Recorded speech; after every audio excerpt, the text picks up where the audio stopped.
আজান সম্পর্কিত, যে আজান কিভাবে দেওয়া শুরু হলো এই সম্পর্কিত হাদিস, সহি মুসলিম শরীফের হাদিসটা 723 নম্বর হাদিস।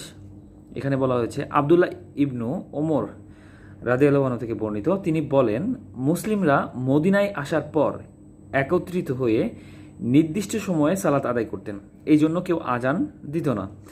একদিন ব্যাপারটি নিয়ে তারা নিজেদের মধ্যে আলোচনা করলো। তাদের একজন বলল, নাসারাদের নাকুসের একটি অনুরূপ একটি নাকুস ব্যবহার করো।